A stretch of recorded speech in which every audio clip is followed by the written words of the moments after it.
Damn right. And you're gonna make a difference. This one comes with a basic sort of digital package. Hey, you can make money off my name, make it, okay? You got the power to change lives, Roy. Hello and welcome to the Barry J. McDonald podcast. If you're interested in creating your own digital product or just want to learn more, you're in the right place. Whether you're just starting out or have been working on your digital product for a while, we hope that our podcast will provide valuable insights and inspiration to help you on your journey. Take it away, Barry. Hi, this is Barry here, and you are very, very welcome to today's podcast episode. So, I've got a really deep question that you might need to ponder on today. And the question is, what are you seeking?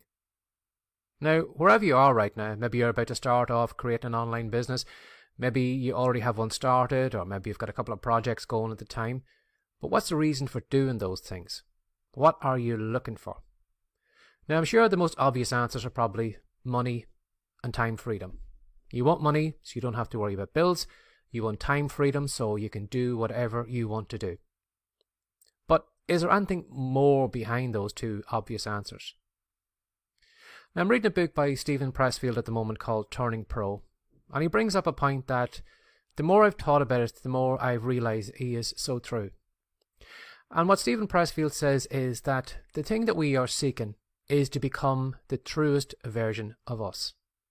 Now, that probably sounds very hippie, it probably sounds new agey, it probably sounds like something that you would meditate on in a temple or whatever, but it's not relevant to you because, you know, we are in this kind of situation where we're building online businesses or we're helping people out, so it's not really relevant to us. But I would say that I think it is. And I think that for a lot of us that we don't actually, put on the truest version of us. Steven Pressfield says that the closer we get to the truest version of us, the happier we will be. And what he says is in his book is that for a lot of us, what we actually do is we kind of pick a shadow career. Now, what he means by a shadow career is we kind of maybe go for a job, maybe a position or whatever, that kind of closely is almost kind of like the thing we would like to do. But it's a diluted version of what we would like to be. When I think back to one of probably the most boring jobs I had at the time was stacking shelves. Now, there wasn't really much in that job for me. But there was one small thing that I liked doing, and that was when people were maybe lost in the store. If they were asking me where such and such a product, I would take them around the store and show them where it was. And in those kind of small moments, I felt better about myself. I felt I'd made a difference in their life. Now, it probably sounds ridiculous, but I felt good about myself because I showed them where that product was. Now, at the time, I was really introverted.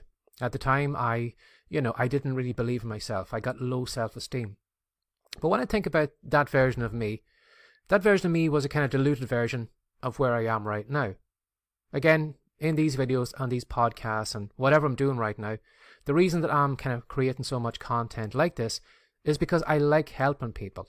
I like, maybe learning something new, just like this episode, and then sharing with you that I hope it'll make a difference in your life. It's almost like I kind of get joy from reading books, learning something, and then turning around and, shouting down the line to the people behind me, you should try this thing out, or you should do this. So it's almost like I'm dropping breadcrumbs along the way and telling people, well, this is what I've done. If you want to follow along with me, hopefully you'll have the same results I have, or this is how I fix this problem. And that makes me feel good about myself. And I found as I've actually, really kind of focused down on this podcast right now, recording these videos, because I am kind of more the truer version of me, I'm happier with this.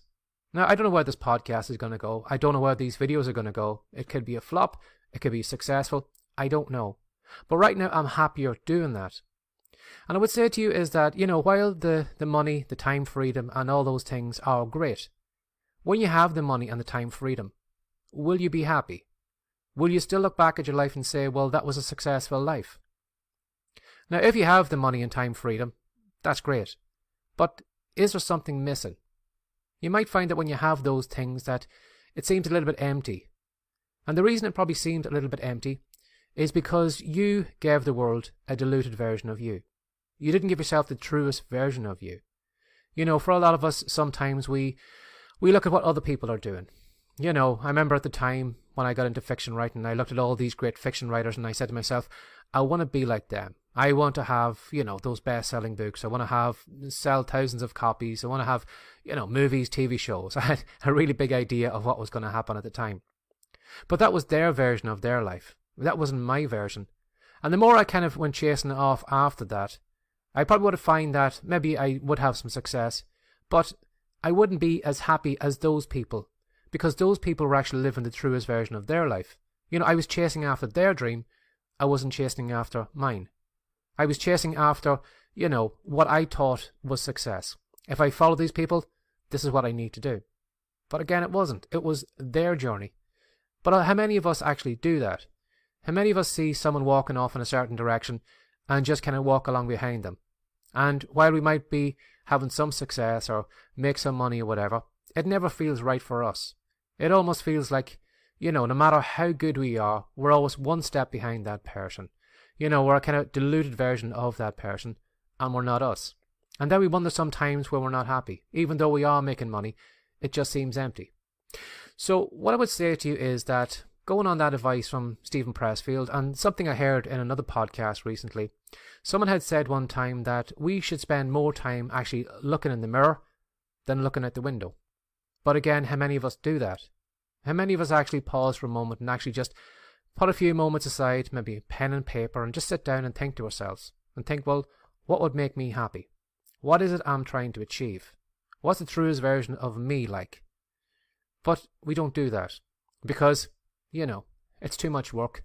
And a lot of us, unfortunately, sometimes don't want to look inward because we know where, we have all these kind of skeletons in the closet and we don't want to upset them at all or stare at them or whatever.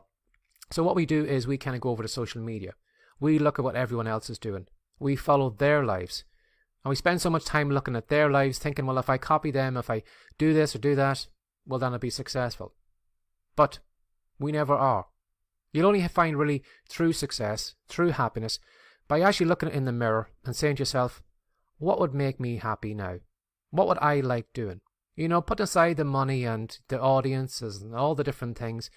Just what would make you happy right now? So give that some thought today. As I said, it's probably something that you might have never thought about. And if you have the courage to do it, you might find that whatever you're doing right now, whatever job, position, it might have just a tiny piece of your truest version of you. And that's the reason you're actually in that, because it's satisfying a small part of you. But the more you kind of work on the truest version of you, the kind of larger kind of part of the puzzle that you need to be working on, instead of just working on one piece of it, the happier you'll be.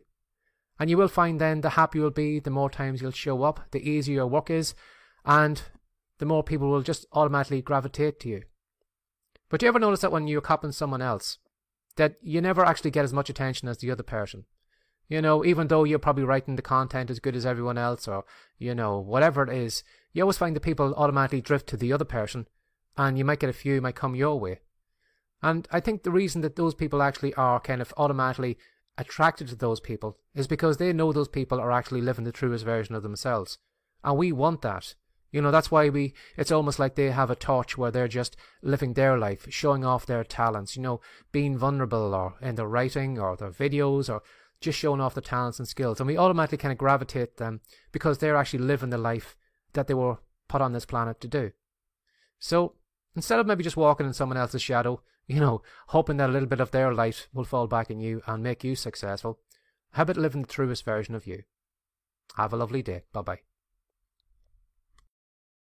Thanks for listening. If you're interested in learning more about how to create your own profitable digital course from scratch, we have a special report that we know you'll love. To pick up your copy of Piggyback Profits, How to Make Your First Profitable Course, go to writecom.com now. We'll see you in the next episode.